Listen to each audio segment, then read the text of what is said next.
A couple of weeks ago, I ran a live workshop with a group of YFC members. Here in the UK, we have a movement called Young Farmers Club, shortened to YFC. It's a rural youth movement with the aim of developing skills of children and young adults between the age of 10 and 26. I was involved with the movement since before the age of 10. The benefits that I gained are part of the reason why I can sit here and talk to you through a camera without having to read a script and going to pieces in the process. Well, hopefully. But anyway, back to the task in hand. 3 of those members have asked me to review their designs. So before I jump in and tear them to pieces, kidding, the designs are really strong. I've had a quick peek and yeah, I'm lashing out because I'm probably going to be out of a job in a couple of years' time. But before we have a look at those designs, I just wanted to recap over what we did at the start of that workshop session, which was to run through our Pixelhaze principles of design. Think of these as a rule book to keep us on track, to make sure we are creating designs that follow basic rules and principles without constraining too much. Professional design is about getting that balance between the two. You've probably heard enough from me for now. Let's quickly run through the principles and then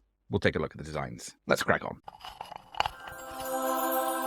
Okay, we're going to do a whistle-stop tour through our Pixelhaze principles of design. This will not be the full course. We have that available if you wanted to run through that in more detail. For each of the principles, we've got one of our little characters that will help to explain each. First one, nice and simple, measure twice, cut once. It's an old idiom from the construction trade, pretty self-explanatory. When it comes to design, we need to make sure that we're planning our posters, our designs, before we actually go in and create them. Otherwise, we can get too caught up in gimmicks, little ideas or things that we've seen and we think, oh, that looks amazing. And we focus on that and we're not thinking of the bigger picture. We're not thinking of the framework of prioritization of content where we shine our spotlight onto, and we'll come onto that in a moment. Think about what you're going to create. If you want to do a quick rough sketch before we jump into design software like Canva, there's a reason we've got a wall in every room in our design studio, which is a chalkboard, to create the quickest concepts we can. We can go through that ideation process, come up with our ideas, then have a clear idea of what we're creating. Next up, we have Spaceman with a tagline of "Let it breathe." With our design, we're always trying to make sure we've got good spacing around each of the key elements. So here our spaceman is the focal point. Instead of having him much larger on here, we don't need to, because we can use that negative space, it's often called white space in design, around our character to make sure that this design isn't cluttered. Even busy designs can be decluttered by good use of equal, consistent, and plenty of space. Yin and yang, we're looking at contrast. There's a deliberate ploy here where we had the navy boots of our alien Yin against the background, and the same with his gloves. If you look at his suit, the helmet, they all contrast the background. Here we're getting strong contrast, and I don't mean keeping it very, very simple and going with monochromatic layouts with black and white. Just consider about making sure we've got a really strong contrast between the text and the background. If we follow this principle, our designs are more likely to be striking, more likely to stand out. And yes, if we were to fix this to make it fit for purpose, our alien, his gloves and boots would be considerably different to the background. The green ones here, there's enough of a difference between the green and the navy to just about get away with that. Spotlight. There can only be one star of your show. The rest is the supporting cast. We've got our Phantom of the Opera, and he is actually in a spotlight with the glow around it. That should, hopefully, if we've done our job as designers right, draw you right into the design. That's what captures the eye. You then, as a viewer of the content, would look for additional information. There's a hierarchy of approach here. Some people might see the title first, but the majority would see our Phantom of the Opera in the spotlight, and it is especially important with attention-grabbing content like posters, roadside billboards. We've only got seconds, probably 2 or 3 seconds, to get your message across, or at least to capture the attention of your audience. That's why spotlight and focus on various aspects of your design and having that hierarchy is so important. Here, just to finalize, our Phantom is the main focus. He's in the spotlight. When we come onto the supporting cast, we've got the title, the spotlight, high contrast, largest font. Then we've got principle 4, which is used as part of the structure, keeping that consistency from brand rolled out, and the short underline below. They are to support the title, which in turn supports the image. We've got that clear spotlight and hierarchy of content. Consistency is key. I could not resist by having a key instead of the short line for this particular slide. We're looking at the same consistent format. We can see our character in the circle, our principal number, got our title, our underline, and apart from me playing around with it, that format is consistent. And that is so important to make sure that we're not sending mixed messages. We need to make sure the viewer of our design is not spending all their time trying to make sense of the structure and flow of the design, and are instead being able to absorb the content as soon as possible. If they can't absorb that information clearly, then they are less likely to engage with what you are presenting. We often design to the laziest person. This is especially the case when we move over into web design, when we are requiring our viewers to interact with our designs. Rhythm and beat. If we get everything else in place up until this point, if we planned our design, we've got good space awareness, and we're letting our design breathe, we've got a high contrast between key elements of a design, focusing that spotlight on the top priority, and then we are creating a hierarchy. If each of the elements in the design is consistent, so here's a good example. There's only one font used on these designs. Not only is it a rhythm and beat, it's keeping that consistency as well. That's not to say that you shouldn't use any other font, but if you are using additional fonts, they need to be there for a reason. If I go back to a previous slide in this presentation, here's an example of how our brand rolls out across multiple areas. We've got consistency in our Haze font. We use the navy, white, and yellow from the color palette, and we use that short line feature that we brought into this. There's a consistency there, but we can notice that not only is the text in a different font, it's actually rotated, which isn't part of our brand guidelines. This is where we were trying to get a point across, and we're trying to break our brand guidelines for a reason. If we do all of that, we get a rhythm and beat, and our brand, our design style, flows through everything we do, keeping that professionalism. Finally, content is king. Your design can only take you so far. What's really important is the content. And this can be taken into two perspectives. One, we may be tasked with writing the content. Therefore, we need to make sure we are getting that message across. And that's where the spotlight's really important, because our main heading needs to grab attention. Sometimes we've been provided content already, and that's the case with these posters. There will be set content that needs to be put into our designs. If we don't put information that our clients want us to put into a design that we're creating for them, we've failed at the first hurdle. If we achieve everything so far, we then have this type of design which combines all of the elements from the content. And as someone's pointed out in a workshop in the past, there is no written content, but there is content in the imagery. There's a story to be told here.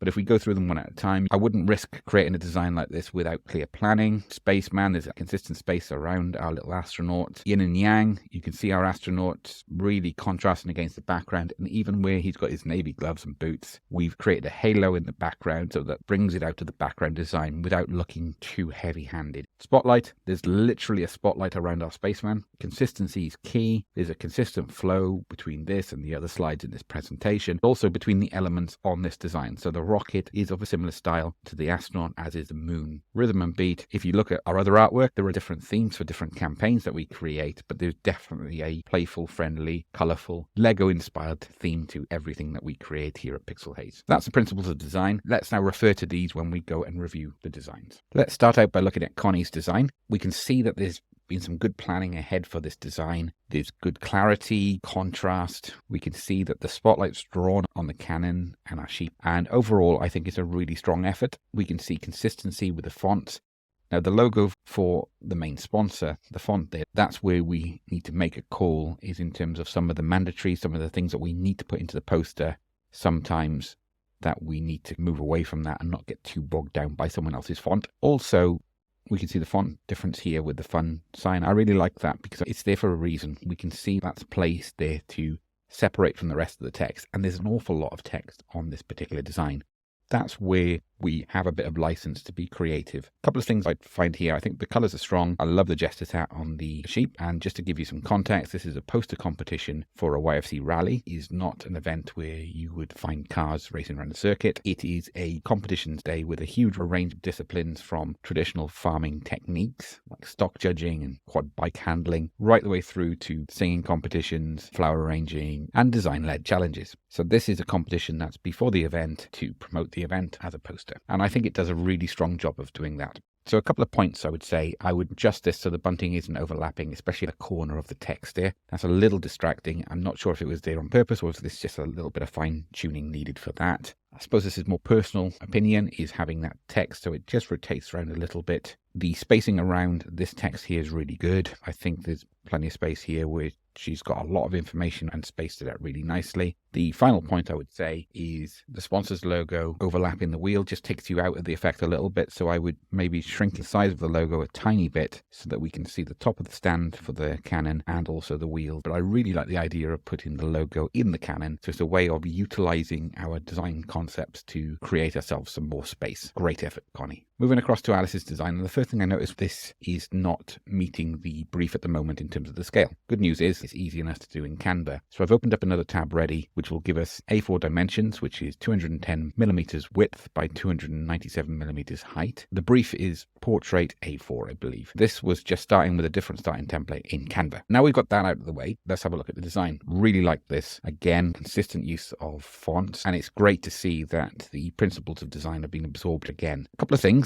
Our spaceman, I would probably make this font a little bit smaller, not much, but just so we can create a little bit more space either side of that dotted line on our ticket, just so there's a bit more breathing space for the text. No problem with the color balance here. The colors are actually really strong. The way we brought in the dark gray on the background, on our sheep, and in on the text over the ticket, that works really well. I really like the idea of the sponsor logo being dragged in by a tractor on the rope. Really nice idea. I would probably look to just move this back, and the same then with the logo, maybe even make it a tiny bit smaller. These posters will be big enough you could drop that 10% and it still wouldn't be a problem. Another option you could use is go to the edit image, edit photo, and go to the background remover. We've got to be very careful when we're working with someone else's brand, but that background remover tool will get that logo to blend in with the background so we don't have that white box on our design. That could have been used on the cannon on the previous design if it wasn't so dark. We want to keep the border on all four corners. That's really important to have that balanced styling and simplicity of design. Overall, I really like the use of imagery, how she's laid out a lot of content in a really clear, concise manner. Great effort with this.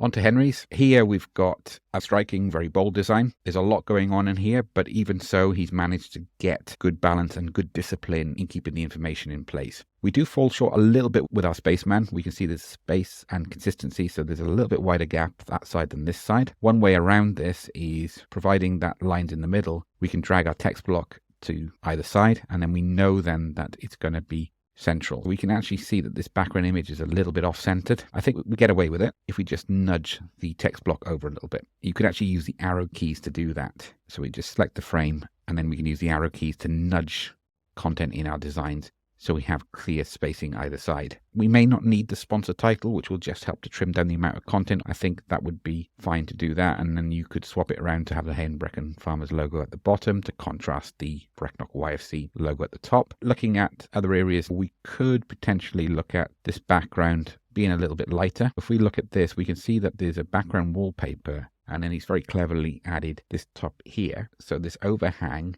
looks like it's part of the original design because he's matched up the colors. We could maybe make the gold color a little bit lighter to give a bit more contrast, but that's me nitpicking, and that could easily be personal choice. I think the main area here is to try and just reduce the line height between these, which can be done by here. So the line spacing, just bring that in a little bit, giving ourselves more breathing space in this area. Another option would be to just reduce the font size down 1 or 2 so we get some good breathing space and we don't see the text overlapping the edges. With 5 minutes tweaking of the spacing on this poster, I think this will work really well. Once again, he's gone with one clear font style. We've already got 2 different fonts in our county organization and also the sponsor logo. By throwing more fonts in can make it really messy, and he's avoided that really well. I would just look at bringing the font down in a couple of different places like this, and then aligning it so we've got a little bit more space around it. What we'll find is a more consistent design. Whether you'd want to change this circle here to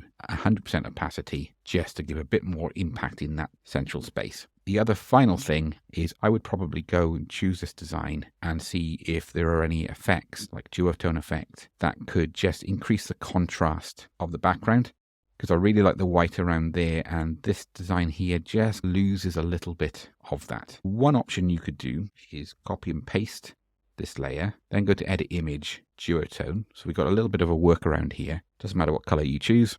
And now we're going to choose white. This effect could work quite nicely. Then we could change the navy to another color. So we got the document colors here so we can match it up with those. 3 really strong designs from students who haven't been used to using Canva before. They've used it maybe sparingly or not at all. I would say for a first efforts, there are some really strong concepts here. I'd like to do another session like this again in the future. If you've got any competition challenge you'd like to send in your design for me to review, drop me a message. Catch you next time. If you want to give the pro version of Canva a try, we have left a link in the description for the 30-day trial. If you are a teacher, student, or lecturer, you might be able to gain access to Canva Pro for free.